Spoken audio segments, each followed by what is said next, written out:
Bonsoir.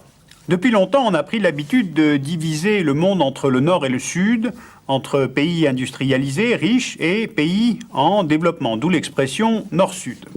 Or, avec la mondialisation et surtout les nouvelles technologies de l'information, de nouvelles cartes du monde apparaissent, dessinant comme de nouvelles frontières. Eh bien, essayons de les localiser. Voici une carte du monde sur laquelle nous traçons la ligne séparant traditionnellement les pays du Nord et les pays du Sud. On le voit déjà, ce n'est pas la géographie qui caractérise cette opposition, mais le niveau de développement. Car l'Australie, la Nouvelle-Zélande, l'Afrique du Sud, géographiquement au Sud, sont rattachés économiquement au Nord. Si l'on classe maintenant les pays par la richesse, selon le PNB par habitant, de moins de 750 $ par habitant par an pour les pays à revenus faibles, à plus de 9 500 $ par an par habitant pour les pays à revenus élevés, on constate que ni le Nord ni le Sud ne sont des ensembles homogènes. Dans les pays du Nord, riches, on trouve aujourd'hui des pays à faible revenu, comme les pays ex-soviétiques d'Asie centrale, Caucase, des pays à revenus intermédiaires, comme la Pologne ou la Russie, et à l'intérieur même de l'Europe de l'Ouest, on trouve de gros écarts.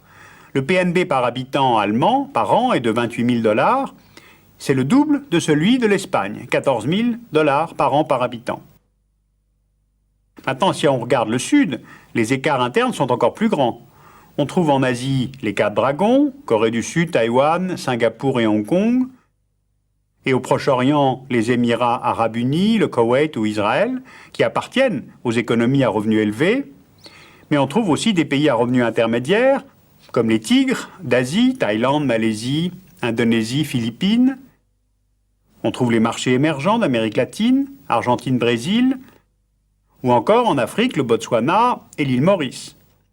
Et puis enfin viennent les 48 PMA, les pays les moins avancés. Alors on le voit par ces exemples, la fracture nord-sud ne semble plus être nord-sud. La formulation n'est plus pertinente car la réalité, elle, a changé. Donc où sont aujourd'hui les fractures économiques du monde ? Première fracture, l'intégration à l'économie monde, à la mondialisation. 3 zones concentrent à elles seules 70% des richesses de la planète, la majorité des échanges commerciaux et des investissements étrangers. Ce sont les États-Unis, l'Europe occidentale, l'Union européenne et l'AELE, et le Japon. C'est là que se trouvent les centres de pouvoir et d'impulsion, là où convergent les flux économiques et financiers. Donc, pour appartenir à la périphérie de ces 3 centres, il faut participer aux intégrations régionales, comme le Mexique et le Canada, qui sont liés aux États-Unis par les accords ALENA, ou l'Asie-Pacifique à l'Amérique du Nord par les accords APEC, ou les pays d'Europe centrale, le Maroc, la Tunisie, qui ont des accords avec l'Union européenne. Il faut aussi tenter de capter les investissements, et là aussi les écarts sont énormes. Dans la catégorie des pays en voie de développement, en 1998, la Chine a capté 27% des investissements. Le Brésil en a reçu 15%, le Mexique 6%, l'Argentine, la Malaisie, la Pologne entre 2 et 3% chacun, sachant que toute l'Afrique subsaharienne, elle, ne recevait que 3% des investissements. On en déduit que restent en marge de ces flux commerciaux et financiers une 50aine de pays. En Afrique, la majorité des PMA, et d'abord les pays en guerre ou qui sortent de conflits. En Amérique latine, la Bolivie, le Paraguay et Haïti. Et en Asie, l'Afghanistan, le Bangladesh, le Cambodge, le Laos, ou bien les pays enclavés, Bhoutan, Népal, Mongolie. Bien, ça c'est donc notre première fracture dans le partage actuel. Mais il ne suffit pas d'être dans la mondialisation. Comme aujourd'hui, l'économie monde est de plus en plus dominée par les technologies de l'information qui touchent tous les secteurs d'activité, il faut aussi avoir accès à ces technologies. C'est donc là notre deuxième fracture. L'ensemble des innovations technologiques est fourni par une vingtaine de pays dans le monde, c'est-à-dire par à peu près 15% de la population mondiale. On retrouve la triade, États-Unis, Japon, Europe occidentale, mais aussi avec la Corée du Sud, Taïwan, Israël et Australie. Or, seulement 50% de la population mondiale sera capable d'adopter ces innovations, et pas forcément par les pays dans leur totalité.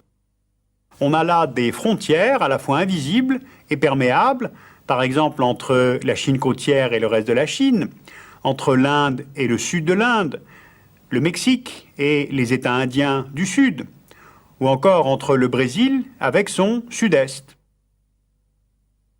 Eh bien, ces frontières technologiques ne sont pas figées. La Corée du Sud, Taïwan, Israël sont désormais des pays fournisseurs de technologies, grâce notamment à une politique fiscale d'incitation aux investissements étrangers et une politique longue de formation et d'éducation. Au cœur de ces nouvelles technologies, évidemment, il y a le réseau Internet. Les disparités dans l'accès à ce réseau mondial forment à nouveau une frontière. La fracture Internet, la fracture internautique, comme on pourrait l'appeler. En l'an 2000, pour une population mondiale de quelques 6 milliards d'habitants, il y a environ 400 millions d'internautes, soit moins de 10% de la population mondiale. 160 millions sont aux États-Unis, soit plus d'un Américain sur deux. 90 millions dans la région Asie-Pacifique, qui compte 1,5 milliard d'habitants. 3 millions sont en Afrique, dont 80% pour la seule Afrique du Sud. Et en Europe, 50% des Norvégiens ont un accès à Internet, contre 28% des Allemands, 17% des Français, 9% des Portugais. Alors de telles différences s'expliquent par le niveau d'équipement en ordinateur individuel. Il varie par exemple du simple au double entre la Suède et la France. Le prix des ordinateurs, qui équivaut à 1 mois de salaire pour un Américain et à 8 ans de travail pour un Bangladais. Et puis l'accès au téléphone nécessaire pour accéder à Internet, dont ne bénéficient pas la plupart des pays en développement. C'est pour cela qu'il convient de relativiser. Le commerce électronique devrait représenter environ 10% du commerce mondial en 2004, ce qui, somme toute, est assez peu. Alors si maintenant on regarde où géographiquement se concentre la production des richesses, on obtient un constat étonnant. Les zones dynamiques liées aux nouvelles technologies forment comme des îlots de performance à l'intérieur des États. La Silicon Valley en Californie, avec 6000 compagnies high-tech et 2 millions d'habitants, a un produit intérieur brut équivalent à celui du Chili. En Inde, la ville de Bangalore, qui est l'une des plus grandes fabriques de logiciels au monde, forme comme une enclave de haute technologie dans un pays d'1 milliard d'habitants où il n'y a que 5 millions d'ordinateurs. Les vrais centres de pouvoir économique et politique, ce sont les villes, ou plus exactement les villes reliées en réseau. À l'intérieur des pays de la triade, on trouve la mégalopole Tokyo, Osaka, Kyoto, le réseau Londres, Paris, Francfort, Milan, la conurbation Boston, New York, Philadelphie, Baltimore, Washington. Ces 3 réseaux de villes sont reliés entre eux et à d'autres centres urbains, formant ainsi un réseau mondial de flux économiques, financiers et de décisions politiques. Alors en résumé, intégration ou non à l'économie monde, à la mondialisation, accès ou non aux technologies, être ou ne pas être internaute, être ou ne pas être en zone urbaine, ce sont ces notions, ces réalités qui dessinent aujourd'hui la nouvelle géographie économique du monde, les nouvelles fractures nord-sud. Alors la mondialisation pour tous, eh bien sûrement pas. Ces 5 dernières années, les inégalités se sont encore creusées entre pays développés et pays en voie de développement. D'ailleurs, il ne faut plus les appeler comme ça. L'OCDE les nomme désormais PPE, prochains pays émergents, ce qui évidemment ne change strictement rien à la réalité.